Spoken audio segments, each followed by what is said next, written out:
theme song seems eternally ingrained in my conscience. I'm just a kid that's 4. Each day I learn some more. I like exploring, I'm Caillou. But it wasn't just its song getting stuck in my head. The constant influx of media plays a large role in the development of a child.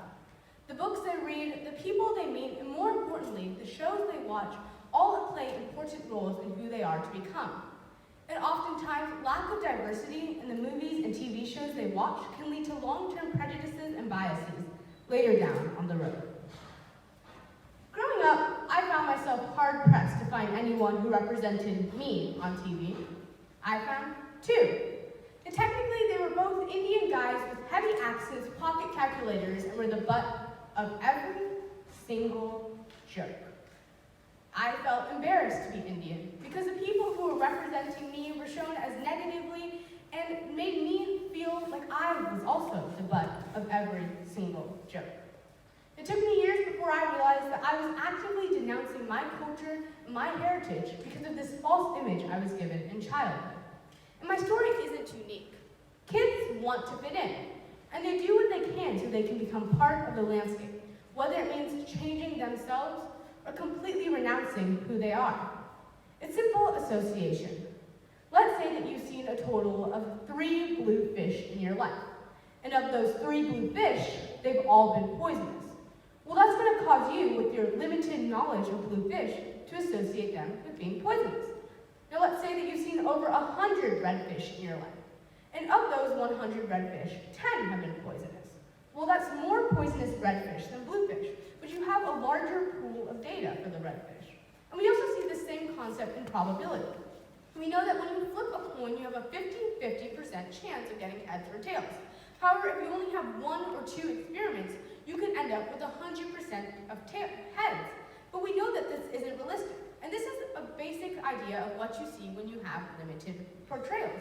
What ends up happening is that you have a limited pool of representations or opportunities, and therefore these stereotypes and these representations are more likely to stick. Ultimately, we have to understand how the brain works. What I have pictured up here are neural pathways. These are like the little roads for our thoughts to travel on. As we can see by Houston highways, road construction takes a long time to be done. After these initial neural pathways are created, it takes a lot of work and effort in order to change them. And now these neural pathways are constantly being created, especially whenever we're doing something new. And this is known as first impressions. First impressions are the first time that you're encountering someone or a certain idea, and that's when this initial neural pathway is being created. But you also have to understand that no first impression is a real first impression. Oftentimes, the first time we encounter someone, whether it's of a certain ethnicity, gender, or sexuality, it often happens on the screen. So therefore, our first impressions don't start off with a clean slate. It's similar to like when you were a kid, and maybe you had a teacher that your older sibling might have had. So they've already told you a lot about this teacher. And so when you end up in their classroom, you already have a preconceived notion before you even say hi or actually interact with them. And while interacting can change a large part of this association, the whole idea is you don't come in with a clean slate. And this is often what we see with TV and lack of representation. When you don't start off with a clean slate, these prejudices end up being more observant and more likely to happen. So that leads to the question, why do we even have prejudices and biases? Well, there's 2 common thought theories. The first is that it is a symptom or a side effect of our fight or flight instinct. The second is that it was created in order to protect ourselves. And now both have truth to them. Firstly, prejudices were created in order to recognize something that was seen as an immediate danger. And this was especially important during our early evolutionary stages. When we were first humans, if we were to encounter a tribe that attacked us when we first encountered them, let's name this tribe the Blue Tribe, we would, from now on, encounter the Blue Tribe with a certain amount of caution. But the thing is, humans are social creatures, and we tell stories, and we're able to mold our words to fit what we want to say. And so ultimately, what ended up happening is certain parts of this encounter with the Blue Tribe were forgotten over the years. Why did the Blue Tribe attack? What was their incentive for attacking us? That's no longer remembered, and all you have is that years after years, grandmother tells grandchild that this Blue Tribe is bad. And so when you encounter this Blue Tribe on an equal playing field, you already have this cautionary instinct towards them. And this is also how we relate this to the fight or flight instinct. Because when we have a fight or flight, we release a hormone known as cortisol. This This is our stress hormone.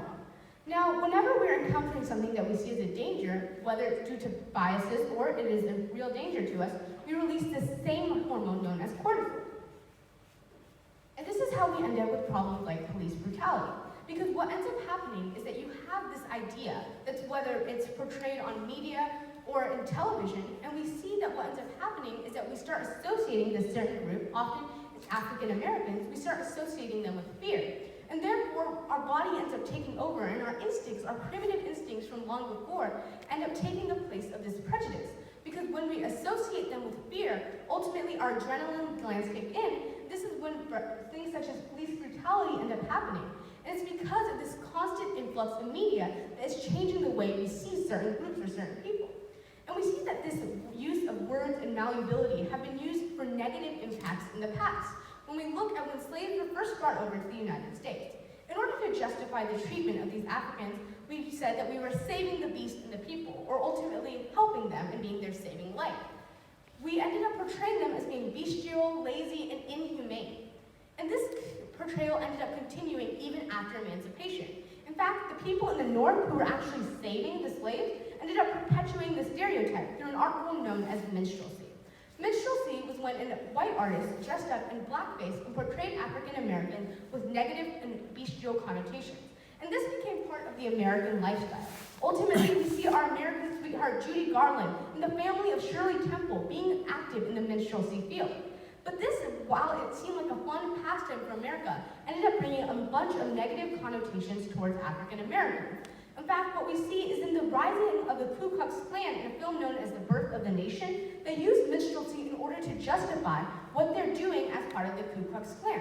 Now, obviously now it's not as problematic, but what we do see is something known as the Assimilation theory.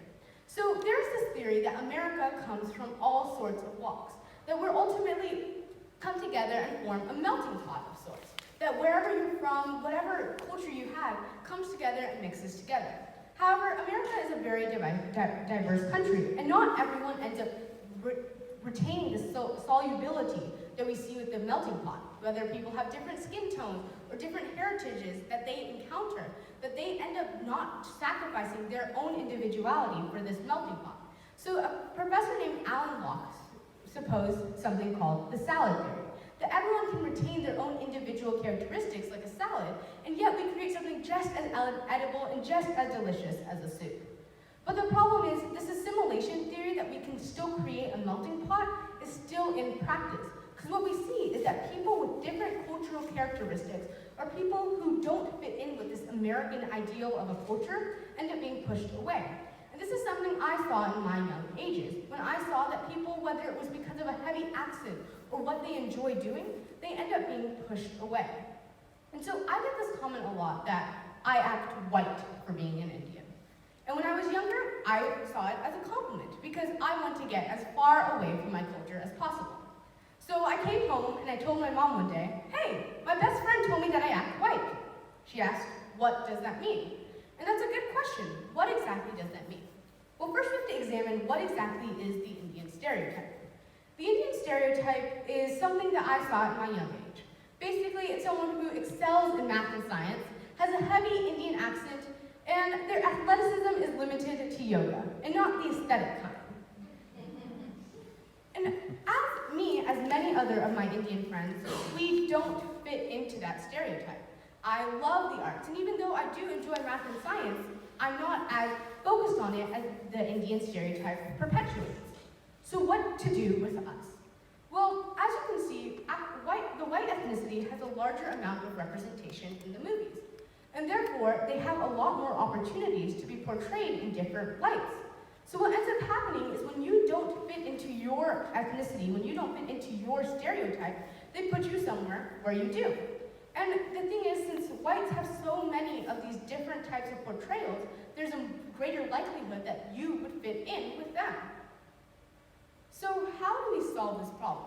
Well, the first main point is that we need to have more diversity.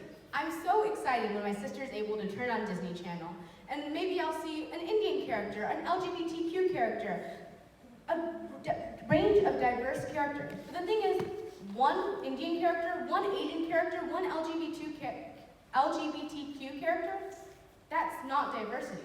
And as I've shown, that can perpetuate an even larger problem.